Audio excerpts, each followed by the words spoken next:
This is an international podcast transmission. Is anyone out there?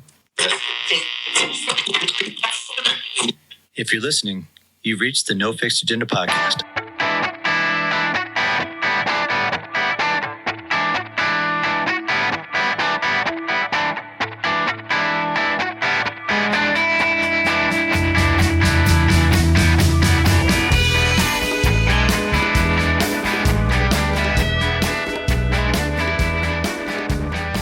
Yeah, man, I feel good.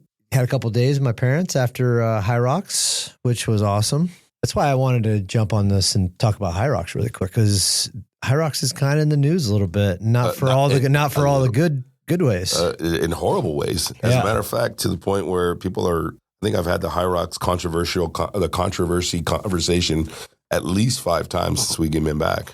Yeah, it's. There was a lot of positive with it. Let's just get that out of the way. Do you want to go with the positives first, or do you want to go with the controversy first? Positives was good. I think the setup, the energy, obviously was really good with Worlds. There was a ton of people from all over the world that showed up and came into this thing. I think the walkout was amazing. The walkout was cool. I think they're doing some stuff that makes it more intriguing to want people to actually come and participate at Worlds. Overall, the grand scheme of things is great. Like, I think Navy Pier was a great selection. It was beautiful, dude. As far as the world stage of it, I think the coverage, the live coverage of all the elite races, I thought was really good. They had like 60, anywhere 6,000 or anywhere from 6 to 10,000 viewers in the live streams, dude. It was cool. Like, I think that in itself shows that there is, I think if they're trying to go from to an Olympic, which is officially, they put that direction, right? They're trying to go that direction. I think there needs to be proof of concept that it can be televised relatively easy, which they did. They did very well.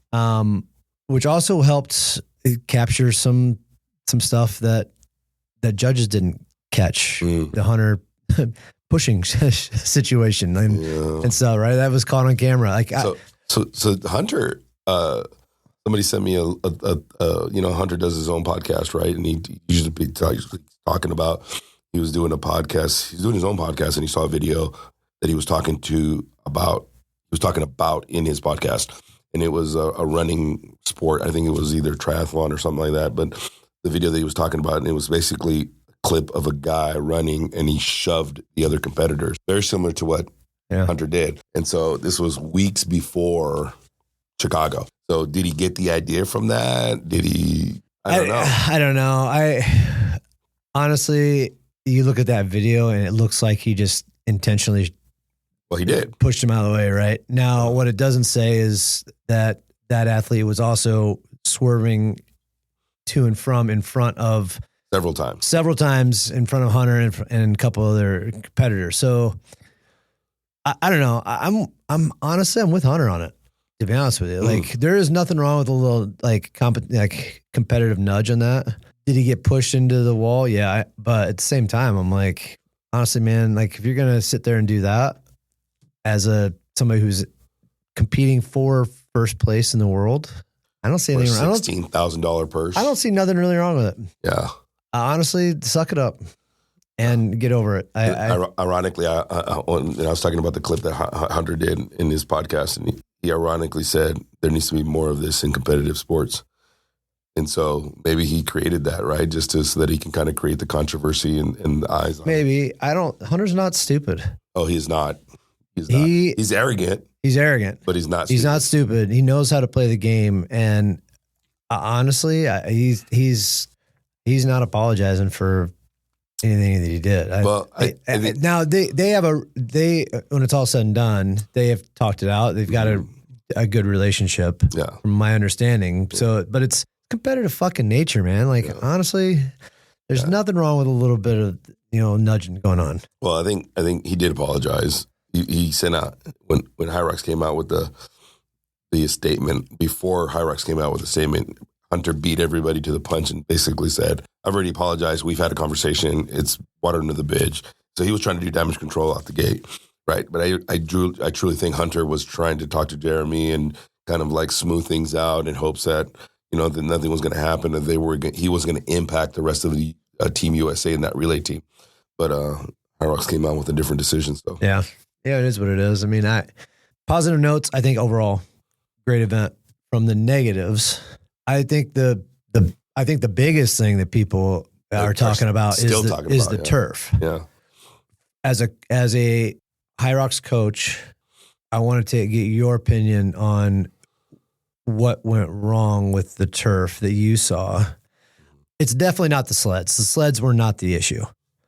The sleds were all regulated to what they should have been. It was definitely the turf. Friction is a hard thing to manage in those kind of environments. It is. Even simulating the same friction in a simulation in my gym has been proven to be one of my biggest challenges.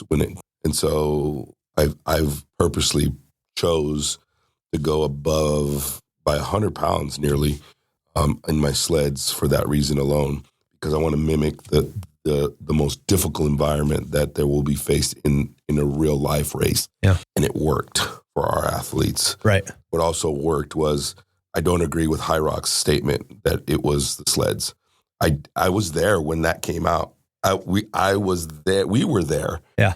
They were turning the sleds over and like filling out the bottom of the sleds. If you remember, they took a couple plates off. Yep. They looked at it and they were like, and they were looking at the bottom of the sleds and their statement was bullshit, 100%. Yeah. And I love the sport of HYROX, but it really was the turf. And that's the first thing I look at as a coach when I'm preparing my athletes when I go to a HYROX race, whether it be Anaheim, Dallas, it doesn't matter where I'm at. The first thing I'm walking to is two things. The first two things is the layout and the turf or the rug, right? Because it was rug before. Yep. And immediately I knew how to coach my people from that point on. Because if you look at a rug back in the day before it was rug, you could see the rug was really worn down.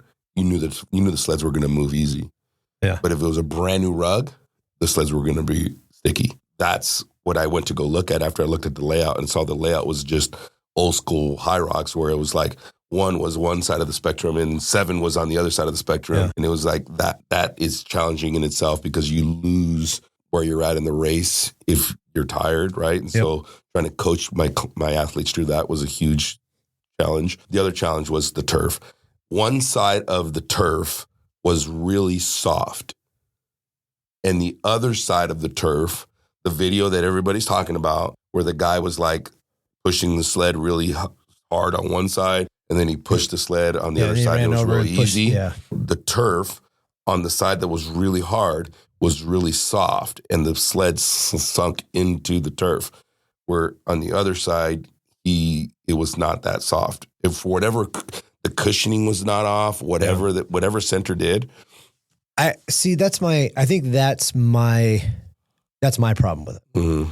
Is you can definitely tell that even though HYROX has been around since 2019, mm-hmm. they're going through some growing pains and they're trying to figure out some stuff still, right? And that's the nature of it. They're trying to continue to move technology forward and the sport forward by, standardizing whatever. What I don't think they did correctly is bringing in brand new turf that nobody has ever used, that they have never used. Mm-hmm. That stage. On that stage. Yeah. So here's my thing. It's like you've used the same turf the entire year, mm-hmm. the entire last 5 years or whatever it is, right? Yeah. And then all of a sudden you decide to work with Center and get brand new turf that's branded, and it looks pretty for the World Championships. But nobody's even used it. No elites have used it. No events have used it. The judges haven't really seen it. And all of a sudden now you go into this, it's a little soft here. It's not as soft there. And it's also based on what's underneath the floor. Like what's on the concrete itself. Mm-hmm. Did they fill in some gaps with the concrete? Mm-hmm. Right. And so you have to factor in some of that shit too. And it's the pier building was old. Yeah. Oh yeah. And so that floor is not level. No, hell no, it's not. It's on the fucking pier, dude. No, exactly. Yeah. It's definitely not level. And that's the thing. I guess to me, I'm like, if I was HYROX, I would have just been like, listen, let's just use what we've been using from a turf perspective through the World Championships. Mm-hmm. New season starts, the week after, 2 weeks after, whatever it is. Okay, now here you go. Here is the new turf that we're going to use the rest of the year. Mm-hmm. Give everybody a chance to compete on that, and let the higher ups take a look at it and see what's going on with it. Have some of your head judges look at it. That's the biggest thing. I think it was a marketing ploy because oh yes, you saw 6 months ago they were talking about this turf, dude. All of us affiliates got the email like, oh, Center's coming out with its own thing. And I was one of those people that got like the Center wall ball shoots, and I was like, I'm going to go spend some money on some Center sleds because the sleds are really different. That Simulus is different. Now there was like, oh, the turf. I go, I'm going through like a little bit of a remodel in my gym right now. I go, maybe I'll go buy some Center turf. But I chose not to because when I went to go do that before, the quality of the product that I got from Center was not the best. Yeah. And so I think they were trying to use the stage of World Champions to promote that, and it backfired on them. Yeah. And then they doubled down with their statement, dude. Oh, they did. They doubled down with their fucking statement. Like they were like, nope, it was not the turf. It was the sleds. We knew that the sleds was this and that. And I was like, ooh, you know what that tells me is like they're going to. This is what they're going to be using now. I think it's going to be real interesting to see what happens. I will be buying Center turf because I think that stimulus is going to be very hard to beat or to mimic or simulate as a HYROX affiliate to my athletes and see. I mean, but it's kind of sucks, dude, because it ain't cheap. No, the fucking turf ain't cheap, dude. Did you see? Speaking of the wall ball stuff, did you see that the counters also went off? Mm-hmm. Yeah. And then they had at one point in time, I saw a video at one point in time, and I don't know what category it was, whether it was Elite 15s or if it was a regular men's pro category. The wall ball counter went off, and there ended up being like 7 people at the wall balls, and all the judges stepped away to figure out what the hell was going on. Nobody was fucking counting wall balls. There was 2 judges for one or 2 people at the very end, and everybody else was counting their own wall balls. Eesh. And then 2, 4, 6, 8.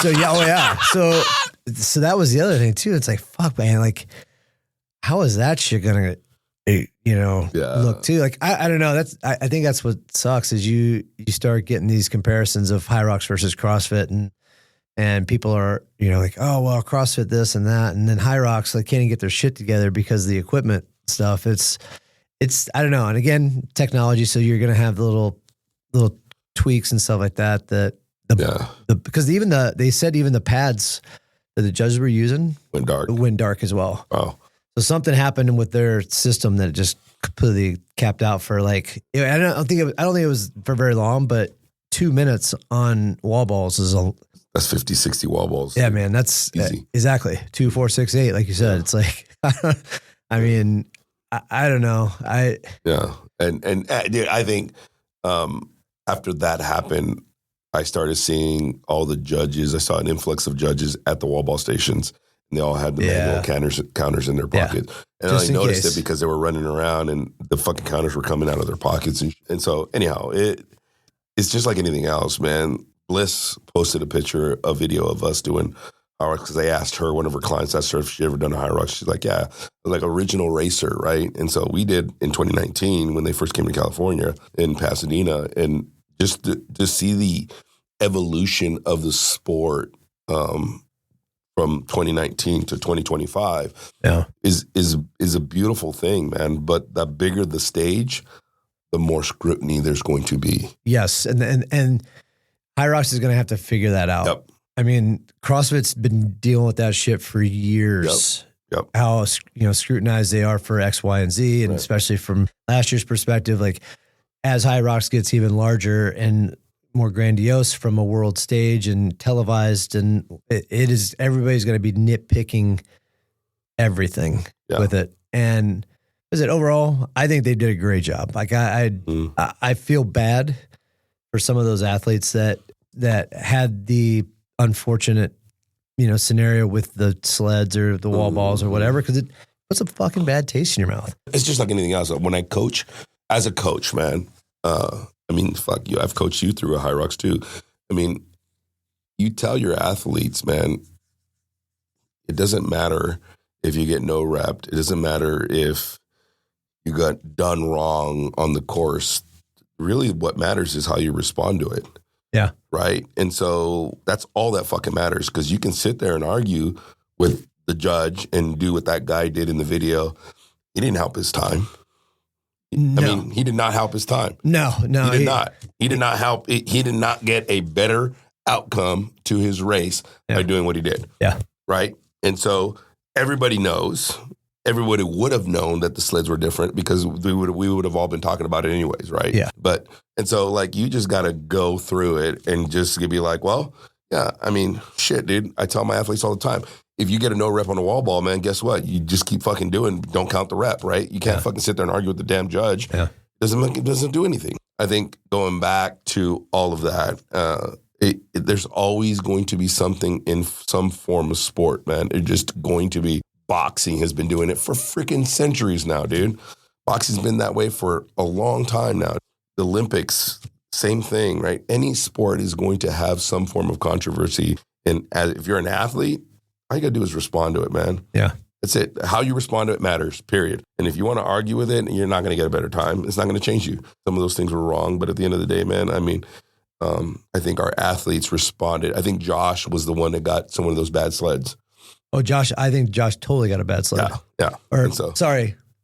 Bad section of carpet. Bad section of carpet, right? Not a bad sled. We've already made this 100%. Yeah, so Josh, and then Lily did not. Neither did Cy and Laura. Neither did Cy and Laura. Lily and Cy and Laura benefited from the easier carpet, right? Or the more accurate carpet, section of carpet. And Josh really felt defeated. It really impacted him. And all I did was coach him through that. Yeah. And he was very defeated, and it hurt him, right? But he just turned around and looked at it and, again, focused on what he could focus in on, and finished his damn race. Is there anything, again, as a HYROX affiliate and as a coach to some of the athletes that were there, is there anything that you saw that you wish HYROX would make the adjustment to, or that there was anything that was kind of off a little bit more, like whatever it is, the way judges looked at some of the athletes, or the way, they did something on course, whatever. Is there anything that you noticed that you were just like, God damn it, I wish that they would just do this? Well, the first thing that I noticed that I think they would have just kept it that way, and I get it. I planned several events in my day, from trade shows and stuff like that. So I get it. Each facility is different. They did a phenomenal job throughout the season to standardize the damn layout of the facility, of the race. Yeah. And they went back and forth. Yeah. I wish they would have just kept it that way and dealt with it and figured out a better way to do that. And I understand they probably dump it. I get there's a lot of variables in it, but if you're on the world stage, man, I think they would have, that was the first thing that stood out to me, like, fuck. Yeah. I wish they would have done this better. What I thought was interesting is the way they did the laps. 4, 2, 2, 3. I'm sorry, but how many athletes, when it's all said and done? Lily almost lost it. Yeah, fuck that shit up. Where it's like, okay, you have to run 4 laps on the first time around, or 3 laps on and then it's 2s, and then the last one it's 3 or 4, whatever it was. 3. It was 4, 2, 2. 2, 2, 2, 2, 3. Yeah. And it's like, why? Like if you're deep into it, as any athlete will tell you, when you're deep into it, trying to sit there and count how many times you've gone by a specific section to like, oh, I need to go in now. Like, fuck, like, I'm sorry, but just why was that not made a little bit easier? That goes back to the layout, right? But that also depended on the coach and the athlete. Goes back to the preparation. Like, HYROX does a really good job of communicating things ahead of time. Yeah. Right. And so I think when I sat down with Lily, when I sat down with Cy and Laura, when I sat down with Josh, it was like, what are the mental reps? Like, how many times you're going to go around? How many times you're going to see the end before you go in? 3. How many times what's your run pace going to be? Like, we went through every single thing that the plan was and had a backup plan to everything before they even stepped in the course, man. Yeah. And so, like, yeah, it's that it goes back to the layout. I wish they would have done it differently. I wish they would have kept it. The other thing that I think they should have done differently, and they have addressed it, is that all these athletes, the one thing that I saw as a coach, and it was so disheartening to see these athletes who had never touched pro weight go into this thing and at that stage and compete at a pro level when they qualified as an open athlete. Yeah. That was disheartening, dude. Like, they've since then fixed it, Yeah, right? that's changed. Now you can only qualify as a pro athlete to Worlds if you're a pro athlete. Right. Right. And so, but that was a big, like, again, to your statement about the turf, like, don't roll the turf out at that world stage. Like, let these athletes compete as open athletes, because that's what they've been competing at. Yeah. Right. We were blessed to have like 3 months, I think, to get Josh, who qualified as an open athlete, to the pro level. But his frame, I had to put 5 pounds of weight on his body. Yeah. And he was definitely one of the smaller. Yeah, he was like, dude, he looked like a midget, man. Yeah. You know? And I'm like, dude, and I was very proud of his effort, dude. Yeah. I was very proud of all of our athletes' effort. Lily has been competing as a pro athlete the whole season. She qualified as a pro athlete.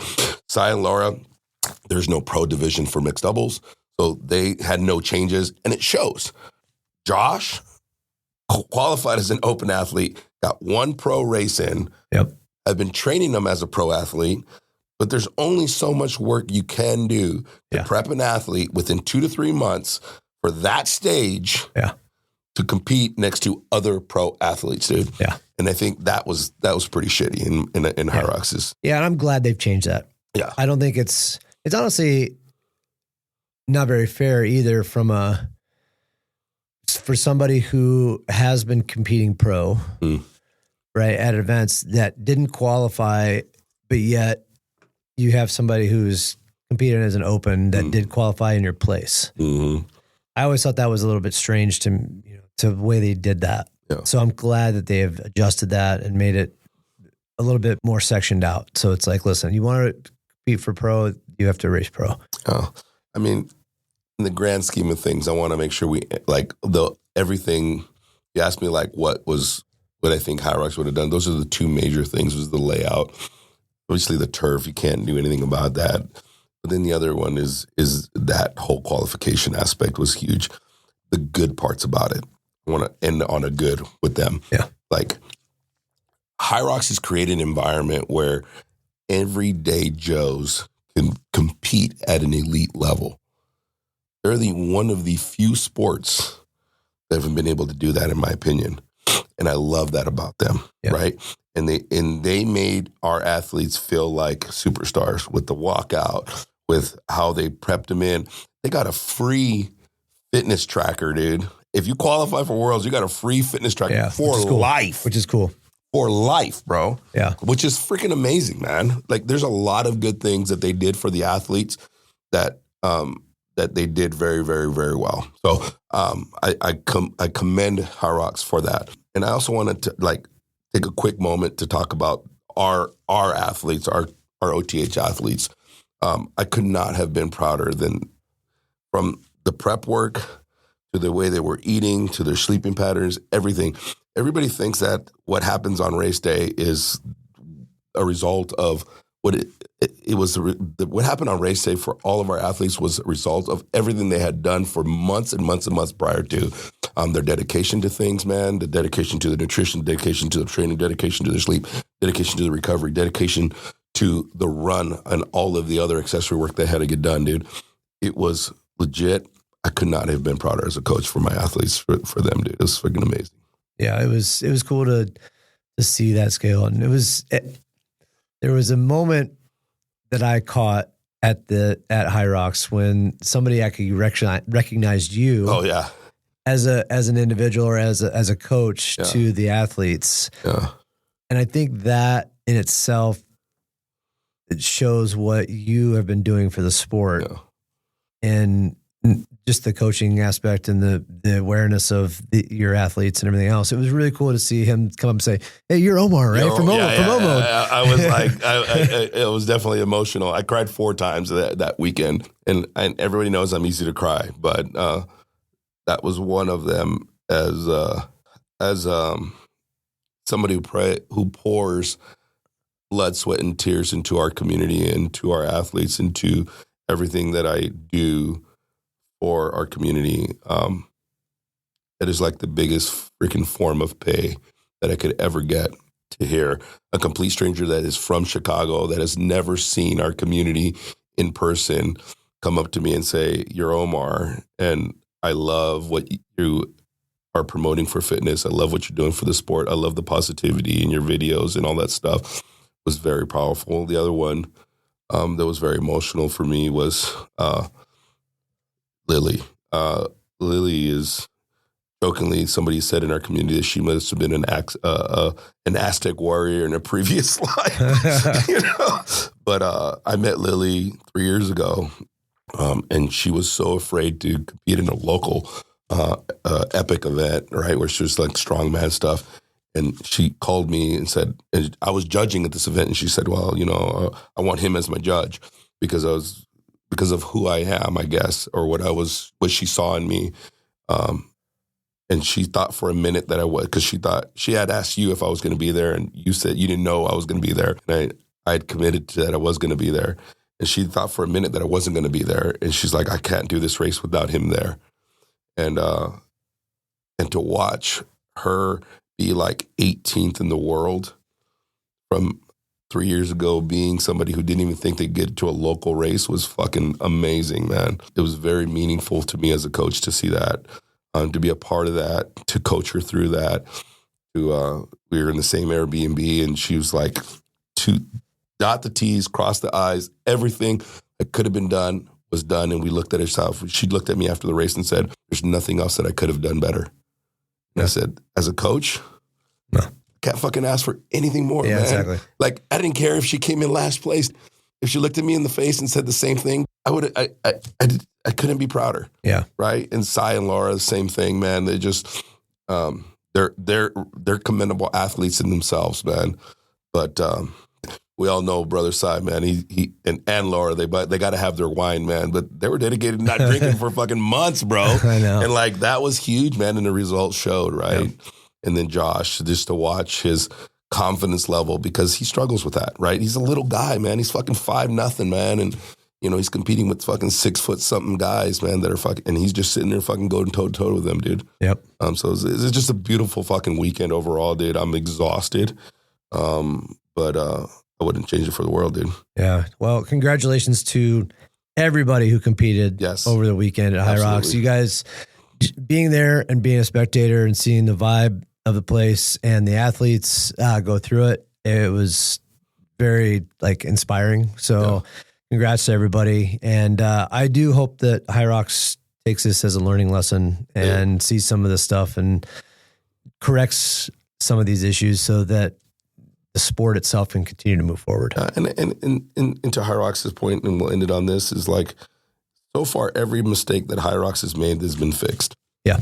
So agreed. And I'm pretty sure that they will fix. They'll take these lessons learned and continue to grow the sport the way it needs to be grown. Yep.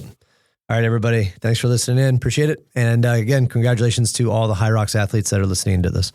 Keep it coming.